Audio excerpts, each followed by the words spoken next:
তো আমরা এখন ক্রনিক কিডনি ডিজিজ সম্পর্কে জানব। ক্রনিক কিডনি ডিজিজ এটা irreversible deterioration in the renal function which is usually develops over a period of years। তো দেখা যাচ্ছে ক্রনিক কিডনি ডিজিজটা অনেক বছর ধরে হয় এবং দেখা যাচ্ছে যে এটা irreversible deterioration, এখানে প্রোগ্রেসিভ এবং permanent loss of the nephron দেখা যায়। ওকে, প্রোগ্রেসিভ এবং permanent loss of the nephrons renal ফাংশনের একটা পার্মানেন্ট লস হয়ে যায়। The deterioration is irreversible because kidney develops fibrosis, sclerosis and nephron drop out, এবং this damage can not regenerate. এই ড্যামেজগুলো আবার কখনোই রিজেনারেট হয় না এবং এটা একটা পার্মানেন্ট কিডনি ড্যামেজ। কজেসের মধ্যে আমরা সবার আগেই দেখব ডায়াবেটিস মেলাইটাস, এটা 20 থেকে 40% কেসেসে দেখা যায় most common among the world wide. ডায়াবেটিসের জন্য দেখা যায় যে ক্রনিক হাইপারগ্লাইসিমিয়া থাকে এবং দেখা যাচ্ছে যে খুব বেশি পরিমাণে গ্লুকোজ থাকবে ব্লাডে। তো যেহেতু অনেক বেশি পরিমাণে গ্লুকোজ আছে ব্লাডে, তখন দেখা যায় যে এই গ্লুকোজের কারণে ক্রনিক হাইপারগ্লাইসিমিয়ার কারণে গ্লোমেরুলার যে বেসমেন্ট মেমব্রেন সেটা থিকেনিং হয়ে যায় এবং সেই কারণে ডায়াবেটিক নেফ্রোপ্যাথি থেকে CKD ডেভেলপ করে। তারপর ইন্টারস্টিশিয়াল ডিজিজ, এখানেও ক্রনিক পাইলোনেফ্রাইটিস, তারপর reflux nephropathy, drug induce interstitial nephritis, এগুলাকে ইন্টারস্টিশিয়াল ডিজিজকে ইনডিউস করে এবং তার কারণে দেখা যায় যে ইন্টারস্টিশিয়ামে স্কারিং এবং ফাইব্রোসিস হয়, সেখান থেকে ক্রনিক কিডনি ডিজিজ ডেভেলপ করে। প্লাস গ্লোমেরুলার ডিজিজ, এটা হচ্ছে immunoglobulin A nephropathy is the most common. দেখা যায় যে ইমিউনোগ্লোবিউলিন A গ্লোমেরোস্ক্লেরোসিস এবং আলটিমেটলি ফিল্ট্রেশন ফেইলিয়ার করছে। হাইপারটেনশন, দেখা যায় যে ক্রনিক হাই ব্লাড প্রেশার থাকলে ভাস্কুলার ড্যামেজ হয়, ওখান থেকে দেখা যায় যে থিকেনিং এবং ন্যারোয়িং হয়ে যায় তোমার রেনাল আর্টারি। তো এরপরে দেখা যায় যে ইস্কিমিয়া ডেভেলপ করে এবং আমরা রেনাল ফাংশনটা লস করে ফেলি বা রেনাল পারফিউশনও কমে যাচ্ছে, রেনাল ফাংশন আমাদের লস করে যায়। সিস্টেমিক ইনফ্ল্যামেটরি ডিজিজ যেমন দেখা যাচ্ছে SLE এবং ভাস্কুলাইটিস, এগুলার কারণেও হতে পারে। সিস্টেমিক ইনফ্ল্যামেটরি ডিজিজ কী আছে, দেখা যায় যে immune complex or vasculitis related inflammation, এগুলা দেখা যায় যে গ্লোমেরুলাই এবং স্মল ভেসেলকে ড্যামেজ করে, যার কারণে নেফ্রনের ফাংশন লস হয়ে যায়।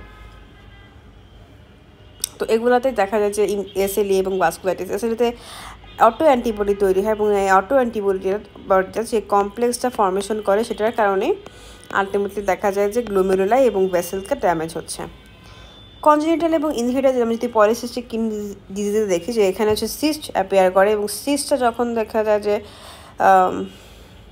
সিস্ট যখন অ্যাপিয়ার করে, এই সিস্টটা হলো আমাদের ফাংশনাল যে রেনাল টিস্যুটা আছে সেই রেনাল টিস্যুকে রিপ্লেস করে ওই জায়গায় সিস্ট তৈরি হয়। তো কি দেখা যায় যে রেনাল টিস্যুটা ওই জায়গাতে রিপ্লেস হয়ে যাচ্ছে, তখন রেনাল টিস্যুতে জায়গা রিপ্লেস করে সিস্ট করছে, তার কারণে দেখা যাচ্ছে যে ওই জায়গায় যে রেনাল ফাংশন সেটা কমে যাচ্ছে এবং এটা ইরিভার্সিবলি কমে যাচ্ছে। অ্যালপোর্ট সিনড্রোম, এখানে আমরা পড়েছি যে টাইপ 4 কোলাজেন সিনথেসিস, আমরা গুড পাস্টিউর সিনড্রোমে দেখেছিলাম যে টাইপ 4 কোলাজেনের এগেনস্টে অ্যান্টিবডি তৈরি হয়। আর অ্যালপোর্ট সিনড্রোমে আমরা দেখব যে টাইপ 4 কোলাজেনের একটা ইনহেরিটেড ডিফেক্ট থাকে, দ্যাটস ওয়াই গ্লোমেরুলার বেসমেন্ট মেমব্রেনে অ্যাবনর্মালিটি দেখা যায়। তারপর রেনাল আর্টারি স্টেনোসিস, এটা দেখা যাচ্ছে যে এই যে আমরা পড়েছিলাম যে হাইপারটেনশনের কারণে যে ভেসেলগুলোতে ইনজুরি হচ্ছে, তার কারণে ভেসেলগুলো আস্তে আস্তে ন্যারো হয়ে যাচ্ছে। তো এই কারণে তো রেনাল আর্টারি স্টেনোসিস হচ্ছে, রেনাল আর্টারিগুলো ন্যারো হয়ে যাচ্ছে, তখন আস্তে আস্তে দেখা যাচ্ছে যে রেনাল আর্টারি স্টেনোসিস যদি হয় তখন এটা অ্যাথেরোস্ক্লেরোসিসের কারণে হতে পারে বা হাইপারটেনশন বা রেনাল এই যে তোমার ভেসেলগুলো এতে ইনজুরি হওয়ার কারণে হতে পারে। এগুলো স্টেনোসিস হলে আলটিমেটলি কী হয় যে রেনাল পারফিউশন কমে যাচ্ছে, তখন রেনাল গ্র্যাজুয়ালি হচ্ছে নেফ্রনটা ডেথ হয়ে যাবে এবং ফাইব্রোসিস হয়ে যাবে। এবং কিছু কজ আছে আননোন, যে কিছু পেশেন্টের ক্ষেত্রে the cause remains undetermined due to late presentation or overlapping feature. ওকে, এরপর আমরা সরাসরি চলে যাই কী কী স্টেজেস আছে আমাদের ক্রনিক কিডনি ডিজিজের কী কী স্টেজেস। আচ্ছা, ফার্স্টেই আমরা দেখি স্টেজেস অফ ক্রনিক কিডনি ডিজিজের। ফার্স্টে প্রথম যে স্টেজটা, ওকে, তো এখানে kidney damage with normal or high GFR, এটা হচ্ছে literally mild chronic kidney disease. এখানে ফিল্ট্রেশনটা নর্মাল আছে, বাট স্ট্রাকচারাল এবং ফাংশনাল কিডনি ড্যামেজ হচ্ছে। মাইল্ড সিকিটি, এখানে কিডনি দেখা যাচ্ছে যে নর্মাল ফিল্ট্রেশনটা নর্মাল আছে মোটামুটি। তারপর স্টেজ 2-তে জিএফআর দেখা যাচ্ছে কমে যাচ্ছে, kidney damage with mildly reduce GFR, সেক্ষেত্রে স্টেজ 2। 3A 3B আছে, তারপর 4 আছে, 5 আছে। 3A-তে দেখা যাচ্ছে ইউজুয়ালি এটা মডারেট সিকিডি এবং ইউজুয়ালি এটা অ্যাসিমটোম্যাটিক, যেখানে জিএফআরটা স্টিল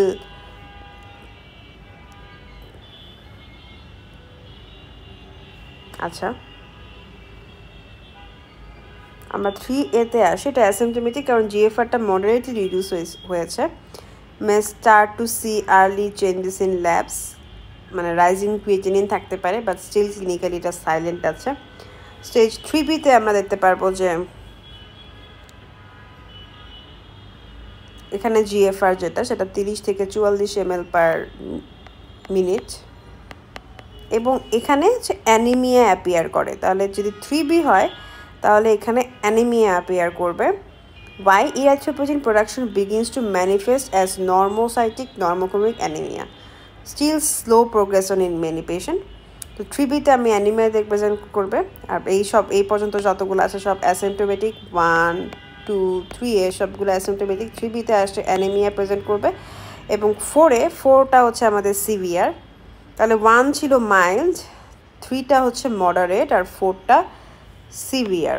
1, 2, 3, 4। হ্যাঁ, তো সিভিয়ার সিকিডি এখানে দেখা যাচ্ছে ইলেকট্রোলাইট প্রবলেম দেখা যাচ্ছে, লাইকলি অ্যাজ জিএফআর ফল। তো স্টেজ 4-এ severe CKD symptoms often begins with GFR less than 20। এখানে ইউরিমিক সিমটম এবং ইলেকট্রোলাইট ইমব্যালেন্স থাকবে। তো এখানে আসলে মেইনলি দরকার যেটা ডায়ালাইসিস আর ট্রান্সপ্ল্যান্ট। আর যদি জিএফআর 15-র নিচে কমে যায় তখন দেখা যাবে এটা হচ্ছে এন্ড স্টেজ কিডনি ডিজিজের দিকে চলে যাচ্ছে। তো সিগনিফিক্যান্ট সিমটম থাকবে, কমপ্লিকেশন থাকবে। তো dialysis generally initiated when GFR is less than 10 ml per minute. Why kidney cannot sustain homeostasis? Life threatening complication হতে পারে এখান থেকে, যে hyperkalaemia, pulmonary oedema, uraemic encephalopathy. তো ডায়ালিসিস বা কিডনি ট্রান্সপ্ল্যান্ট করে আমরা এই অবস্থা থেকে উত্তরণ করতে পারি। এই যে 5 সেটা হচ্ছে আমাদের কিডনি ফেইলিয়ার। তাহলে আমরা 1-কে বলবো মাইল্ড, 3-কে বলবো মডারেট, 4-কে বলবো সিভিয়ার, 5-কে বলবো কিডনি ফেইলিয়ার। আর 1 থেকে 3 এ পর্যন্ত অ্যাসিমটোমেটিক, 3B-তে গিয়ে অ্যানিমিয়া, 4-এ আমরা ইলেকট্রোলাইট প্রবলেম পাবো, আর 5-এ গিয়ে টোটালি কমপ্লিকেশন ডেভেলপ করবে, এবং 10-এর নিচে নামলে ডায়ালাইসিস একদম জরুরি হয়ে যাবে। আচ্ছা, এই স্টেজিংটা অনেক ইম্পর্টেন্ট। তো what is end stage renal failure? এটা আসলে said to be present when death is likely to occur without renal replacement therapy. তো এন্ড স্টেজ রেনাল ফেইলিয়ারে কি হয়? রেনাল রিপ্লেসমেন্ট থেরাপি ছাড়া মোটামুটি মৃত্যু নিশ্চিত। তখন হচ্ছে এটাকে এন্ড স্টেজ কিডনি ডিজিজ আমরা বলবো। আচ্ছা, এবার আমরা কিডনি ক্লিনিক্যাল ফিচারে আসি। ফার্স্টে দেখি হিস্ট্রি। তো যেহেতু এটা chronic kidney disease, duration of symptom 3 মাসের থেকে বেশি থাকবে। CKD is defined as a kidney damage or decreased function persisting over 3 months. History of hyper tension থাকতে পারে, ডায়াবেটিস মেলাটাস, ওই হিস্ট্রিগুলো থাকতে পারে, মানে যে কজগুলো আমরা পড়ে এসেছি সেগুলার কিছু হিস্ট্রি থাকতে পারে। এনসেইড থাকতে পারে, যেটার কারণে আমাদের এটা একটা লং টার্ম ইউজের কারণে এটা একটা নেফ্রোটক্সিক ড্রাগ হিসেবে কাজ করে। তো এটার কারণে যে আমরা পড়ে এসেছি ইন্টারস্টিশিয়াল নেফ্রাইটিস ডেভেলপ করতে পারে।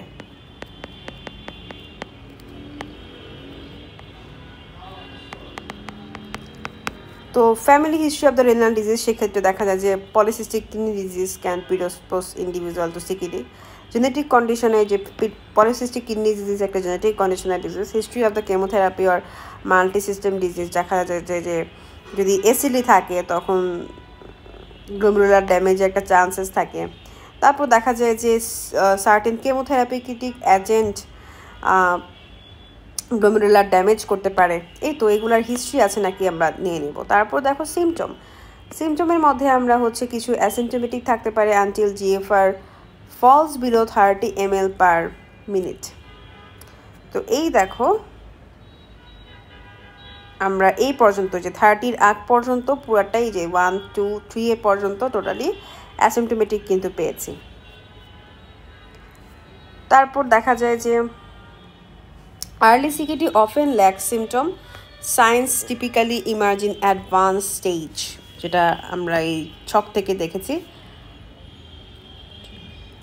তারপর নকটুরিয়া, এখানে early symptom due to impaired urine concentration ability leading to nighttime urination develop করে, যেখানে হচ্ছে কনসেন্ট্রেশন কমে যায় ইউরিনের সিকিডিতে, এবং টায়ার্ডনেস এবং ব্রেথলেসনেস ডেভেলপ করে, এটা হচ্ছে অ্যানিমিয়ার কারণে। তারপর অ্যানোরেক্সিয়া, নজিয়া, ভমিটিং, এগুলা ইউরিমিক টক্সিনের কারণে। এগুলা যখন ইউরিমিক টক্সিন যেগুলা আমাদের তো কিডনি ঠিক মতো ফাংশন করছে না, ইউরিন টক্সিন ডেভেলপ করা খুবই স্বাভাবিক। তো ইউরিন টক্সিন যদি ডেভেলপ করে তখন দেখা যায় যে ইউরেমিক টক্সিন এফেক্টের কারণে জিআইটি এফেক্ট করছে, তো সেই কারণে সিমটম হচ্ছে। আবার প্যারাস্থেশিয়া বা ইচিং, এগুলো হচ্ছে ওয়েস্ট প্রোডাক্টের অ্যাকুমুলেশনের কারণে ইচিং হবে, মানে ওই যে ইউরেমিক নাইট্রোজেনাস ওয়েস্ট প্রোডাক্ট যদি নার্ভ এবং স্কিনে ইরিটেট করতে পারে। আচ্ছা, এরপর আমরা ইনসোমনিয়াতে আসি। এটা হচ্ছে যে ইচিংয়ের কারণে ডিসকমফোর্ট হয়ে আমরা ইনসোমনিয়াতে যেতে পারি। এবং বোন পেইন সেটা হচ্ছে due to mineral and bone disorder associated with CKD leading to bone demineralisation. তো আমরা তো জানি যে হাইপোক্যালেমিয়া থাকে, তো সেক্ষেত্রে কিডনি ফাংশনের সমস্যা হলে হাইপোক্যালেমিয়া থাকবে, সেক্ষেত্রে হাইপোক্যালসিমিয়া, যেটা মানে ক্যালসিয়াম কমে যাবে, তখন আমাদের কিন্তু মিনারেলাইজেশনের সমস্যা হবে এবং বোন পেইন থাকবে। সিমটমস অফ অ্যানিমিয়া প্রেজেন্ট থাকবে, দেখা যায় যে কী সিমটম অ্যানিমিয়ার সিমটম থাকবে, যেমন ফ্যাটিক, পেলার, তারপর অ্যামেনোরিয়া ইন উমেন, দেখা যাচ্ছে যে patient erectile dysfunction in men, দেখা যাচ্ছে যে হরমোনাল ইমব্যালেন্স হচ্ছে। Hormonal imbalance in CKD can affect reproductive function. তো এই তো যদি অনেক বেশি ইউরিমিয়া ডেভেলপ করে ফেলে তখন mental slowing, conscious clouding of consciousness, seizure, এগুলো ডেভেলপ করতে পারে। আমরা সাইনের মধ্যে চলে আসি। সাইনের মধ্যে ইয়েলো কমপ্লেক্সন কেন থাকবে? তো দেখা যাচ্ছে যে এক ইউরোক্রোম যেহেতু বের হতে পারছে না বা রেনাল এক্সক্রিশনের সমস্যা হচ্ছে, তো ইয়েলো কমপ্লেক্সন দেখা যায়।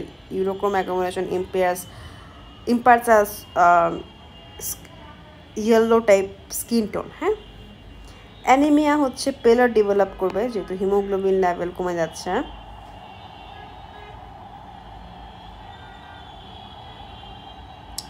তারপর আসে হচ্ছে হাইপার টেনশন, সেটা হচ্ছে CKD common in CKD. Hyper টেনশনের সিকিডি দেখা যায় হাইপার টেনশনের কারণে সিকিডি হচ্ছে, আবার সিকিডির কারণে হাইপার টেনশন হচ্ছে, মজার ব্যাপার তাই না?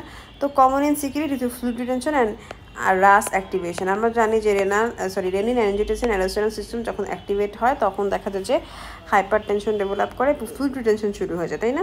তো তখন যেহেতু হাইপার টেনশন তখন রেজ জিবিপি থাকবে। Brown line pigmentation of nail, এটা একটা মজার জিনিস। দেখা যায় মেলানিন ডিপোজিশন হয়, যদি ক্রনিক ইলনেস ডেভেলপ করে তখন নখের মধ্যে মেলানিন ডিপোজিশন হয়। তারপর এক্সকোরিয়েশন ফ্রম প্লুরাইটিস, তো scratching due to itching leading to skin lesion আর কি, মানে চুলকাচ্ছে তখন যদি ওই জায়গাটাতে একটা লেশন হয়ে যায়, সেটার কথাই বলছে। ব্রুজিং হয় প্লাটিজের ডিসফাংশনের কারণে। তো প্লাটিজের ডিসফাংশন কেন হয় সেটা তো দেখা যাচ্ছে যে ইউরিমিয়ার কারণে হচ্ছে। তো ইনক্রিজ রেসপিরেটরি রেট সেখানে হচ্ছে কম্পেনসেটরি মেকানিজম হিসেবে, যদি মেটাবলিক অ্যাসিডোসিস ডেভেলপ করছে দেখা যাচ্ছে যে রেসপিরেটরি রেট বেড়ে যাচ্ছে। তারপর দেখবো যে পেরিকার্ডিয়াল ফ্রিকশন রাব, এই জিনিসটা কি? পেরিকার্ডিয়াল ফ্রিকশন রাব এটা হচ্ছে ইউরিমিক পেরিকার্ডিটিস ডেভেলপ করে, মানে অনেক ব্লাডে অনেক বেশি পরিমাণে ইউরিমিয়া হলে তখন ওটা হচ্ছে পেরিকার্ডিয়াম ইনফ্লামেশন করে ইউরিমিক পেরিকার্ডিটিস করছে। প্লাস দেখা যাচ্ছে নার্ভ ড্যামেজ হচ্ছে, যে absence nerve damage is to absence reflex and sensory disturbance. তো নার্ভ ড্যামেজ হচ্ছে। তারপর features of disease cost see chronic renal failure. এই তো আমাদের অনেক সময় কনফিউশন হতে পারে যে ক্রনিক রেনাল ফেলার আর সিকিডি দুটো কি সেম জিনিস কিনা। তো সিকিডি হচ্ছে আমাদের যে স্টেজগুলো পড়েছি, স্টেজ 1 থেকে 5 পর্যন্ত, দেখো এই পুরাটাই হচ্ছে সিকিডি। বাট আমাদের যে 4 এবং 5 শুধু এই দুটা হচ্ছে ক্রনিক রেনাল ফেলারের মধ্যে পড়বে, মানে সিভিয়ার সিকিডি এবং কিডনি ফেলার এই দুটো হচ্ছে ক্রনিক রেনাল ফেলারের মধ্যে পড়বে, বাকিগুলো পড়বে না। আশা করি পুরো জিনিসটা বোঝা গেছে। এখন আমি হচ্ছে জাস্ট ইনভেস্টিগেশনের দিকে একটু খেয়াল করি যে রেনালের সময় আমরা কি ইনভেস্টিগেশন দেখি।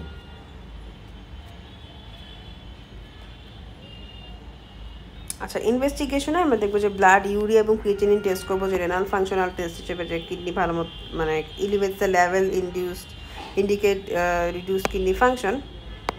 যদি লেভেল বেড়ে যায়, এলিভেটেড লেভেল থাকে এগুলো, তখন দেখবো যে রেনাল কিডনি ফাংশনের সমস্যা হচ্ছে। ইউরিন অ্যানালাইসিস এবং কোয়ান্টিফিকেশন অফ প্রোটিন ইউরিয়া। তো দেখা যাচ্ছে যে প্রোটিনের পরিমাণ দেখবো যে অ্যালবুমিন ইউরিয়া, তারপর হচ্ছে মার্কার অফ কিডনি ড্যামেজ। দেখা যাচ্ছে অনেক বেশি পরিমাণে প্রোটিন বের হচ্ছে ইউরিনতে, তখন এটা কিডনি ড্যামেজকে ইন্ডিকেট করবে। তারপর serum electrolyte, phosphate, parathyroid hormone, vitamin D level, এই যে সেম জিনিসপাতি।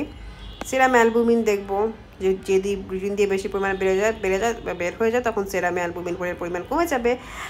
ব্লাড কাউন্টে আমরা দেখতে পারবো যে অ্যানিমিয়া ডেভেলপ করবে। প্লাজমা লিপিডে আমরা দেখবো যে হাইপার কোলেস্টেরলিমিয়া থাকবে। এটা কেন থাকবে বলতো? যে সেম যে কম্পেনসেশনের জন্য লিভার দেখা যাচ্ছে লিপোপ্রোটিন তৈরি করছে বেশি করে।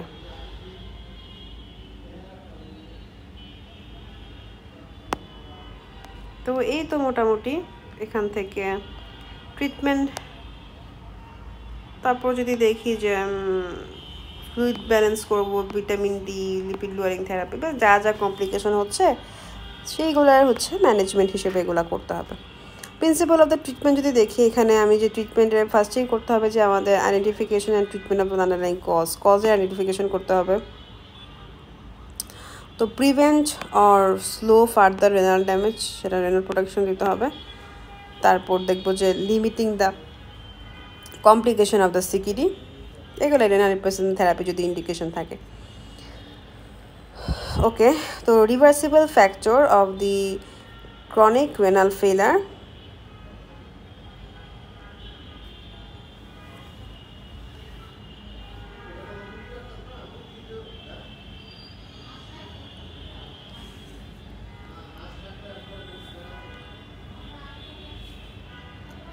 আচ্ছা, ইউরিনারি ট্র্যাকে যদি অবস্ট্রাকশন থাকে এবং সেটা যদি কিডনি ফাংশনকে ইম্পেয়ার করে, তো আমি যদি ব্লকেজটাকে সরাই দিই আমার ফাংশনটা রিস্টোর করতে পারে। ইউরিনারি ট্র্যাক ইনফেকশন যদি থাকে তখন যদি আমি ট্রিটমেন্ট দিই তখন ফার্দার ডিউরেশন প্রিভেন্ট হতে পারে। নেফ্রোটিক যেই ড্রাগগুলো আছে সেগুলো যদি আমি, যেগুলো আমাদের কিডনিকে হার্ম করে, যেমন এনসেড, তারপর সার্টেন অ্যান্টিবায়োটিক, এগুলো যদি ডিসকন্টিনিউ করি তাহলে রেনাল ফাংশন ইমপ্রুভ করতে পারে। হাইপার টেনশন যদি আমি যদি ব্লাড প্রেশারটাকে কন্ট্রোলে রাখি তখন কিন্তু কিডনিটা স্ট্যাবিলাইজ হতে পারে।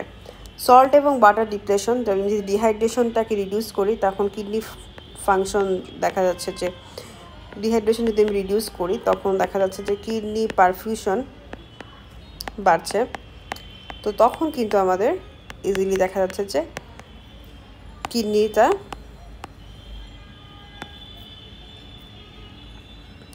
ফাংশনটা রিস্টোর হওয়ার একটা চান্সেস আছে। তো তারপর renal artery stenosis, hypotension due to drug treatment.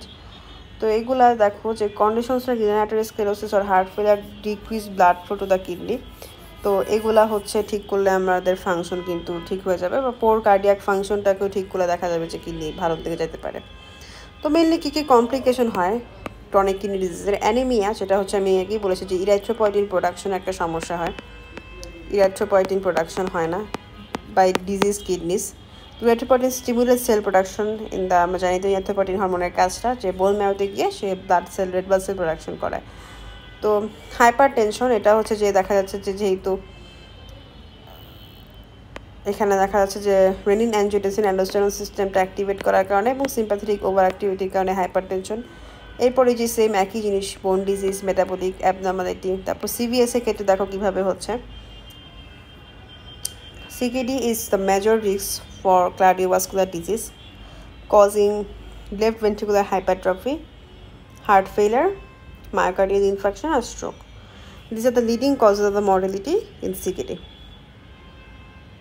তাহলে দেখা যাচ্ছে যে সিভিএসে ক্ষেত্রে যে হাইপার ক্যালেমিয়া তো আছেই, আমাদের কিডনি ডিজিজে হাইপার ক্যালেমিয়া, তারপরে আরও ফ্যাক্টর কিছু আছে যেমন ইউরেমিয়া, এই টক্সিনটাও পেরিকার্ডিটিস করে, তো সেখান থেকেও অনেক সময় হতে পারে। আবার হাইপার টেনশন থেকে, আমাদের তো সিকিডিতে হচ্ছে হাইপার টেনশন থাকে, তো সেখান থেকেও সিভিএসের সমস্যা হতে পারে। এই একটার সাথে রিলেটেড বলতে গেলে স্কিন ডিজিজটা তো আমরা আগেই বলেছি যে ইউরেমিক টক্সিনটা জমার কারণে, এবং গ্যাস্ট্রোইন্টেস্টিনাল কমপ্লিকেশনটা হচ্ছে যে গ্যাস্ট্রোইন্টেস্টিনাল কমপ্লিকেশন দেখা যাচ্ছে সিকিডিটা যেটা হলে দেখা যায় যে জিআইটিতে হচ্ছে গ্যাস্ট্রিক এমটিং কমে যায়, তখন peptic ulcer, acute pancreatitis, constipation হতে পারে। তো এটা ব্যাপারটা হচ্ছে যে এরকম, এটা হচ্ছে ইউরেমিক টক্সিনের কারণে জিনিসটা হয় জিআইটিতে। এন্ডোক্রাইন অ্যাবনর্মালিটি, সেটা হচ্ছে hyper prolactinemia, low testosterone and libido in men, menstrual abnormalities in women, growth retardation in children। তো এগুলো সব দেখো আমাদের হচ্ছে হরমোনাল ইমব্যালেন্স করে দিচ্ছে সিকিডি। তারপর নার্ভাস সিস্টেমের ক্ষেত্রে আমি দেখব যে সিনাস এফেক্ট করছে, মাসেল ডিসফাংশন করছে, ইউরেমিক পেরিকার্ডাইটিস করছে। তো এই যে আগে যে জিনিসগুলো আমরা পড়ে আসলাম অনেকটা সিমিলার এগুলো, তাই আর সবগুলো বলিনি। এবং আমার রিকোয়েস্ট থাকবে যদি তুমি সিকিডিটা আগে দেখে থাকো, আমাদের অ্যাকিউট কিডনি ইনজুরি যেই সেশনটা আছে সেটা আগে দেখলে আগে এটা বোঝা অনেকটা ইজি হবে, কারণ এরকম জিনিসপাতি আগে হচ্ছে ডিসক্রাইব করে এসেছি। CKD is with normal sized kidney, সেখানে দেখা যাচ্ছে ডায়াবেটিস মেলাইটাসের ক্ষেত্রে এটা হবে। তো CKD with large size kidney, সেটা হচ্ছে পলিসিস্টিক কিডনি ডিজিজ, অ্যামাইলোডোসিস আর হাইড্রোনেফ্রোসিস। তো আমরা দেখব যে দেখা যাচ্ছে যে CKD chronic kidney disease develop করছে, বাট যেই তোমার কিডনির সাইজটা, এই কিডনির সাইজটা নর্মাল, তখন সেটা আমি বলবো ডায়াবেটিস মেলাইটাস। ঠিক আছে?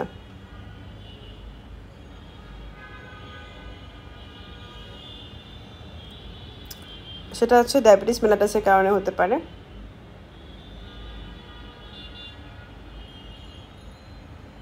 আবার যদি সিকিডিতে দেখা যায় যে লার্জ কিডনির কারণে হচ্ছে, সেটা পলিসিস্টিক কিডনি ডিজিজ, অ্যামাইলয়েড প্রোটিনের যে ডিপোজিশন সেটার কারণে, এবং হাইড্রোনেফ্রোসিস মানে কিডনিতে ফ্লুইড জমা হলে তখন হতে পারে। আর সিকিডিতে যদি এরকম হয় অ্যানিমিয়া নাই কোনো, সেটা একমাত্র কজ হতে পারে সেটা হলো পলিসাইথেমিয়া হতে পারে, না সেটা হচ্ছে পলিসিস্টিক কিডনি ডিজিজের সময় এটা ইউজুয়ালি হয়ে থাকে।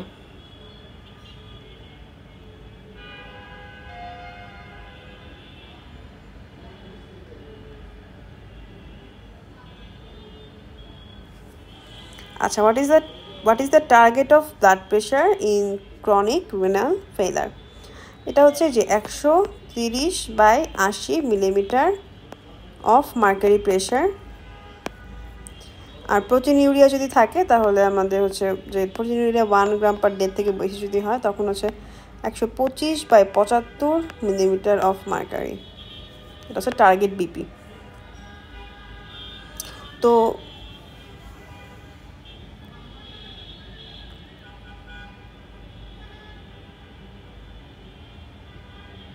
তো এটা হচ্ছে দেখা যাচ্ছে যে 130/80 আমরা যখন সিকিডিটা এই স্লো প্রোগ্রেস করছে তখন হচ্ছে আমরা এটা রিকমেন্ড করতে পারি। বাট যদি প্রোটিনিউরিয়া থাকে তো আমি বুঝবো যে সিকিডিটা দ্রুত অ্যাক্সিলারেট হচ্ছে, তখন আমাদের রেনাল ড্যামেজটা অ্যাক্সিলারেট হচ্ছে, তখন আমাদের অবশ্যই 125/75 লোয়ার বিপিতে রাখতে হবে তুলনামূলক। কারণ রিডিউস এটার কারণে হচ্ছে আমাদের গ্লোমেরুলার ক্যাপিলারি প্রেশার এবং প্রোটিনিউরিয়াটা রিডাকশন হওয়ার একটা চান্সেস আছে। তো এবার আমি আসি maintenance of the fluid and electrolyte balance in CKD. তো এখানে আমি ফার্স্টে দেখবো যে limitation of the sodium intake. তো সোডিয়াম ইনটেক যদি কমায় তাহলে দেখা যাচ্ছে যে ফ্লুইড ওভারলোড, তারপর হাইপারটেনশন ইডিমা কমে যাবে। Loop diabetes is in volume overload হলে আমি লুপ ডায়াবেটিস ইউজ করবো। আর সল্ট ওয়েস্টিং ডিজিজ যেগুলো আছে যেমন রেনাল সিস্টিক ডিজিজ, তারপর অবস্ট্রাকটিভ ইউরোপ্যাথি, এগুলো হচ্ছে এগুলোর ক্ষেত্রে disease leads to inappropriate sodium loss, যেমন হাইপোভলিমিয়া, হাইপোটেনশন। তো সেক্ষেত্রে দেখা যাবে যে আমাদের হচ্ছে হাই সোডিয়াম এবং ওয়াটার ইনটেক করতে হবে। হাইপারক্যালেমিয়া হলে যে পটাশিয়াম স্পেয়ারিং ডায়াবেটিক্সগুলোকে অ্যাভয়েড করতে হবে আর অ্যাসিডোসিস কারেকশন করতে হবে, পটাশিয়াম ইনটেকটাকে লিমিট করে দিতে হবে। আর কজেস অফ দ্য অ্যানিমিয়াতে যদি আসি, যে ইরিথ্রোপয়েটিনের ডেফিসিয়েন্সি বা ইউরিমিয়া হচ্ছে ইরিথ্রোপয়েসিসকে কমিয়ে দেয়, আরবিসি সার্ভাইভাল রেট কমে যায়, দেখা যাচ্ছে যে অক্সিডেটিভ স্ট্রেস বেড়ে যায় এটা ইউরিমিক এনভায়রনমেন্টের কারণে। আর ব্লাড লস তো বাড়েই ক্যাপিলারি ফ্র্যাজিলিটির কারণে। ডায়েটারি ইনটেক কমে যায়, কজ দেখা যায় যে poor appetite, GI losses, chronic inflammation, reduce the iron absorption and iron availability. আমি যদি দেখি treatment of CKD in case treatment of anaemia in chronic renal failure, ফার্স্টে হচ্ছে আমি আয়রন ডেফিসিয়েন্সি কারেকশন করব ওরাল আয়রন থেরাপি আর parenteral iron therapy দিয়ে। তারপর হিউম্যান ইরিথ্রোপয়েটিন দেব, সেটা হচ্ছে তার জন্য আমাদের টার্গেট হিমোগ্লোবিন লেভেল হচ্ছে 10 থেকে 12। তো এই ইরিথ্রোপয়েটিন দেওয়ার মাধ্যমে কি হবে,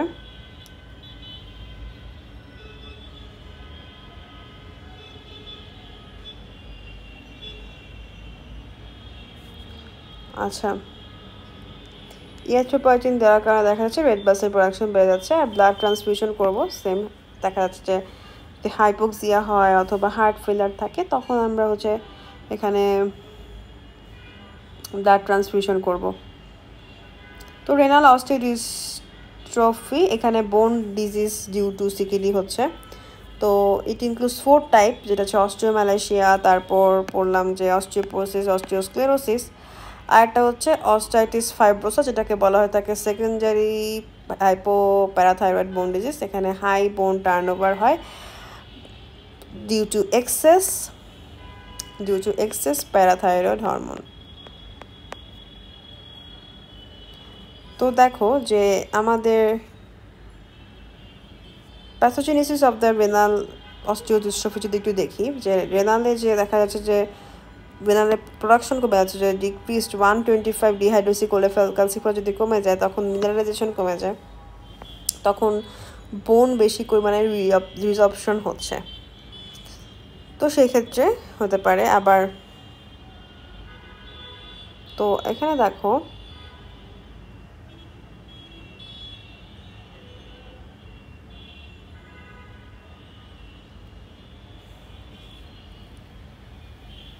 decrease calcium absorption from intestine, তো তখন হচ্ছে ডিক্রিজ প্লাজমা ক্যালসিয়াম, তখন প্যারাথাইরয়েড গ্ল্যান্ডের স্টিমুলেশন বাড়ছে।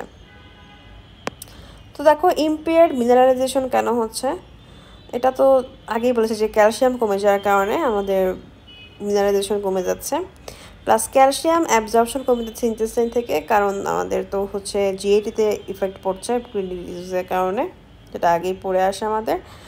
আর যেটা হচ্ছে ইম্পেয়ার্ড রেনাল সিক্রেশনের কারণে দেখা যাচ্ছে যে ফসফেটের পরিমাণ বেড়ে যাচ্ছে, হাইপার ফসফেটেমিয়া, সেই কারণে হাইপোফসফেটেমিয়া হচ্ছে। তো সেই কারণে বোন রিজর্পশন হচ্ছে আমাদের বেড়ে যাচ্ছে। তো তো এটা যদি ট্রিটমেন্ট আসি, ট্রিটমেন্টটা হচ্ছে ভিটামিন ডি দিতে হবে, ডায়েটারি রেস্ট্রিকশন করতে হবে, ফসফেট কন্টেনিং ফুড আমাদের কম দিতে হবে কজ অলরেডি ফসফেট অনেক বেশি হয়ে গেছে, administration of phosphate binding drug, যে সমস্ত ড্রাগ ফসফেটকে বাইন্ড করে যেমন ক্যালসিয়াম কার্বনেট, এরপর অ্যালুমিনিয়াম হাইড্রোক্সাইড, ক্যালসিয়াম কার্বনেট এবং অ্যালুমিনিয়াম হাইড্রোক্সাইড দিতে হবে, যারা হচ্ছে ফসফেটের সাথে বাইন্ড করবে এবং দেখা যাবে যে ফসফেটকে কমায় দিবে।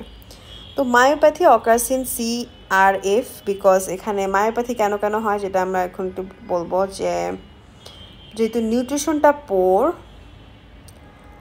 তারপর ভিটামিন ডি ডেফিসিয়েন্সি, নিউট্রিশন পোর আমরা বলেছি যে অ্যানোরেক্সিয়া ডেভেলপ করছে বা ডায়েটারি রেস্ট্রিকশন আছে, এই কারণে প্রোটিন এনার্জি মালনিউট্রিশন হতে পারে, বা ভিটামিন ডি ডেফিসিয়েন্সি আছে তার কারণে দেখা যাচ্ছে ক্যালসিয়াম অ্যাবজর্পশন কমে যাচ্ছে এবং হাইপোক্যালসিয়ামে ডেভেলপ করলেও মায়োপ্যাথি হতে পারে। তারপর হাইপার প্যারাথাইরয়েডিজম, এখানে হচ্ছে chronic elevation of the parathyroid hormone, তো তার কারণে এখানে হচ্ছে প্যারাথাইরয়েড হরমোনের পরিমাণ বেড়ে যায়, তার কারণে কি দেখা যায় যে calcium resorption from bone and muscle, তখন মাসেল ব্রেকডাউন অ্যান্ড উইকনেস হয়। তারপর disorder of the electrolyte metabolism, এখানে হচ্ছে সিকিডি ক্যান কজ, আমরা যেগুলো পড়েছি hyperkalaemia, hypokalaemia, hyperphosphataemia and metabolic acidosis. তাহলে হাইপার ক্যালিমিয়া, হাইপোক্যালিমিয়া হচ্ছে যা যা আমরা ইলেকট্রোলাইট ইমব্যালেন্সের জন্য যা যা পড়েছিলাম সবগুলোই হচ্ছে আমাদের মায়োপ্যাথিতে হচ্ছে ভূমিকা রাখে। তারপর রেস্টলেস নেক সিনড্রোম, এটা কি patients leg are jumpy during night, এটা হচ্ছে also known as Willis Ekbom disease. এখানে হচ্ছে কি হয়, সেন্সরি মোটর ডিসঅর্ডার হয়, পেশেন্ট হচ্ছে আনপ্লিজেন্ট সেন্সেশন পায় লেগের মধ্যে, তো স্পেশালি নাইটে, তো leading to an urge to move the leg to relieve discomfort. তো কমন ইন সিকিডি পেশেন্ট, এটার এক্সাক্ট কজ আসলে বোঝা যায় না, বাট ধারণা করা হয় যে ইউরিমিয়ার কারণে বা ইলেকট্রোলাইট ইমব্যালেন্সের কারণে অথবা পেরিফেরাল নিউরোপ্যাথির কারণে পেশেন্টের এরকম চিংলিং এবং বার্নিং সেন্সেশনটা দেখা যায়, লেগস ফিল জাম্পি। তো এটা ট্রিটমেন্ট হচ্ছে যে ক্লোনাজিপাম দেওয়া পেশেন্টটাতে হচ্ছে benzodiazepine that reduce movement during sleep and improve rest, এটা হচ্ছে ক্লোনাজিপাম দিয়ে। আদার অপশন হচ্ছে ডোপামিন অ্যাগোনিস্ট হতে পারে, গাবাপেন্টিন হ্যানতেন, আমরা হচ্ছে ক্লোনাজিপামটাই মনে রাখবো।